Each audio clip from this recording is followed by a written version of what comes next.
You would think that the more you love yourself, the more love there is in the world, the easier it is to love you, the easier it is to feel loved. But in reality, the world is so disconnected from love. There's so little love to be found.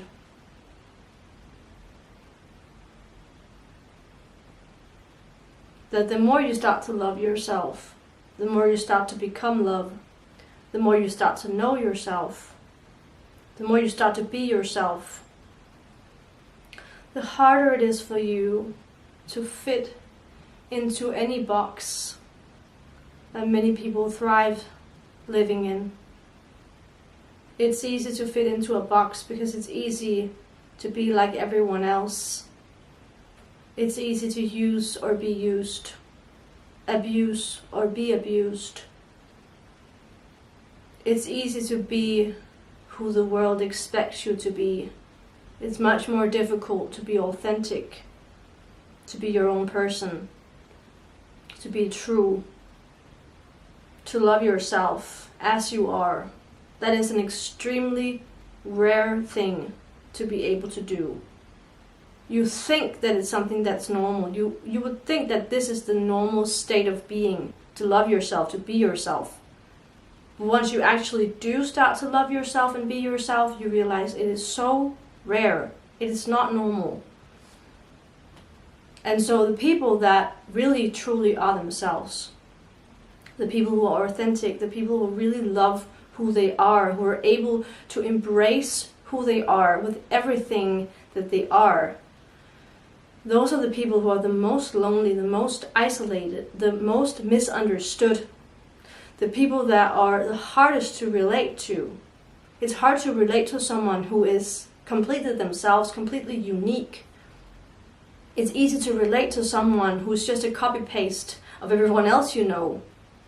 So those people who are really authentic, they are oftentimes very alone, disconnected from other people, isolated, maybe for decades. And it's a scary and weird feeling to be in, because you don't know if you will ever meet someone who truly sees you, who truly appreciates you, who truly loves you as you are. You can find lots of people, you can find lots of friends, or partners or whatever. You can get to know lots of different people, but they never truly know who you are. Even though you know who you are, you feel who you are, and even though you see them, you know them, you can mirror them, you can see their authentic self, you allow them to be themselves 100%, but no one is able to be that for you. So you end up being the one alone. You end up being the one entering into a room and feeling like you're on a different planet than everyone else, and you can't reach people and they can't reach you. You can understand them deeply, you can know them deeply, you can see them, mirror them, you can love them deeply as they are, and you do, but no one really is able to be that person for you. You are able to be that person for yourself, but no one else is able to be that for you. And that in itself is an extremely lonely and isolating feeling, because you know that you're a human. You're not just a leaf blowing through the air or a soul flying through the air. You're a human being that is programmed to need other people. You're programmed to need, for instance, physical touch. You're programmed to need to be around people in order to feel safe. But what happens when you have been so abused and so harmed by other people, when you've never been allowed to be yourself around other people? Then you start to retreat and you start to go inwards and you start to focus on yourself. And in the beginning, that's okay, because it's a relief to be free of other people. It's a relief to be isolated. It's a relief to be away from people who don't see you. But the scary thing is trying to go out into the world again and trying to connect with people and realizing that you are forever changed. Those years spent in isolation was not a waste. It was a way for you to know yourself deeper and love yourself deeper, something that so few people are able to. It is a rare gift to be able to do that. It's actually almost miraculous, even though it should be just our normal state of being. It's so rare in this world. And then you go out into the world and you think that other people have been on that same journey. You think that other people are able to look within. You think that other people are able to love themselves and be authentic. And instead you go out into the world and realize that people are so disconnected from themselves, so disconnected from love, that they can't see you. It's almost like you actually become invisible to these people, to most people. You become invisible because they're not able to see the vibration that you're on. That's why it becomes a feeling of being invisible, not being seen, not being loved. And you end up being the only one who truly sees and loves yourself. And no one is able to be that for you. Even though you're able to be that for yourself and you're able to be that for everyone else, it doesn't take anything away from you to be that person for other people. It doesn't take anything away from you to be kind, to be open, to be loving, because that's your normal state of being. But it's so rare for other people. Other people see someone they can use. They see your light, and immediately either they want to have that light, they want to take it, they can't, but they think they can. Or otherwise they want to completely just ignore you. They can't even relate to you, they can't even see you. They don't even acknowledge that you exist because you're on a whole different wavelength. Or these people are extremely terrified of you, extremely terrified of your light, and is almost disgusted by your pureness. So some people will try and take it from you. Some people will try and use you. Some people will ignore it completely. And some people will almost fight it because they're so terrified of it.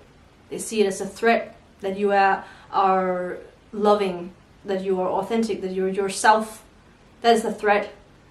An authentic person is able to look into someone else's eyes and able to see that person for who they are. They're able to see their vulnerability without even speaking a word to that person. They can feel what kind of person this is. They can feel what it is that they're trying to hide. And even though it's happening on a subconscious level, they feel that too.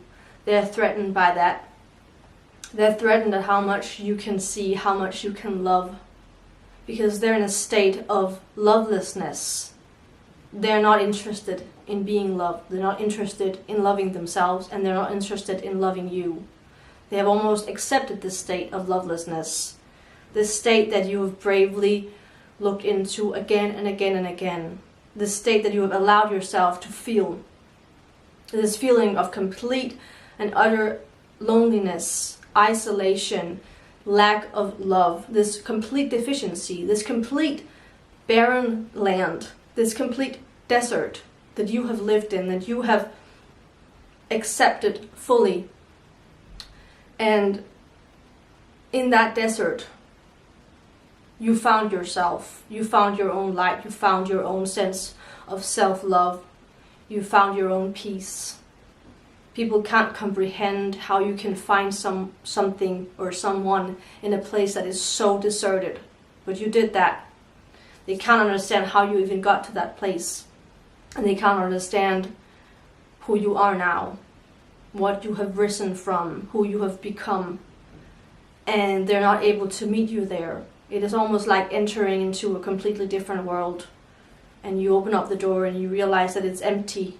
You thought it would be filled with people like you. You thought that becoming yourself, knowing yourself, loving yourself would mean that you would enter into a room with people like you, people similar to you, people who have been through the same journey and are now at a point where they're ready to connect in a new way, in a healthy way, in a loving way.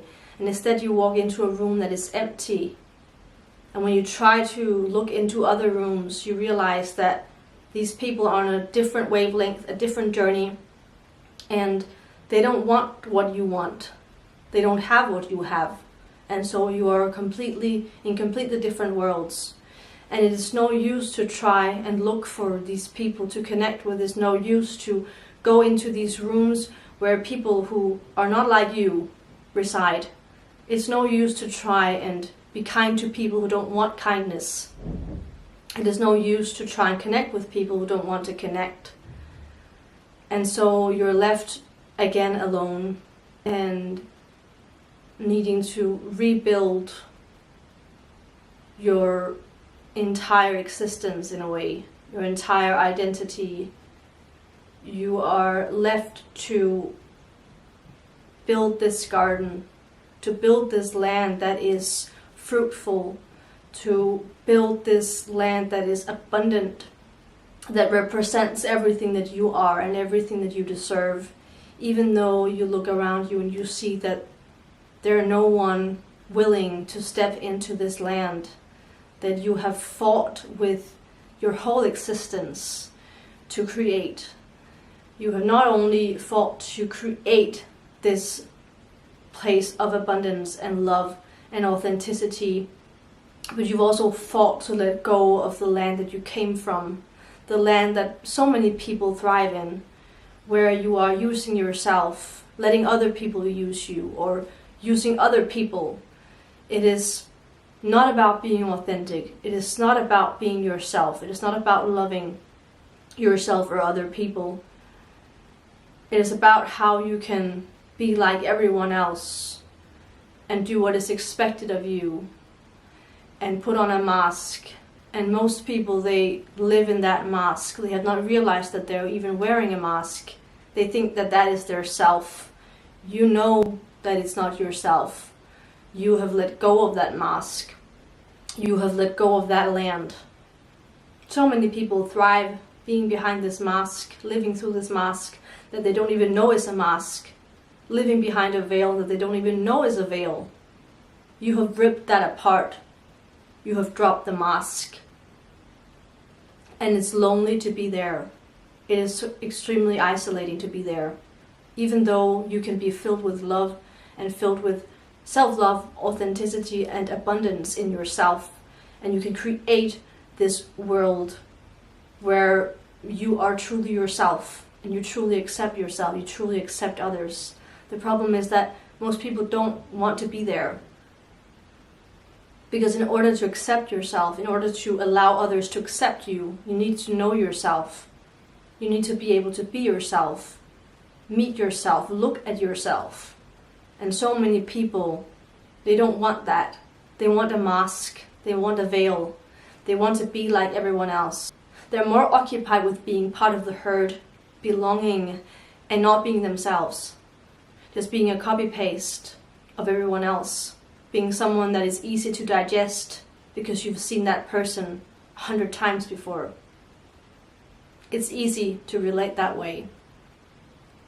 But not when you become yourself. Then it's not easy anymore.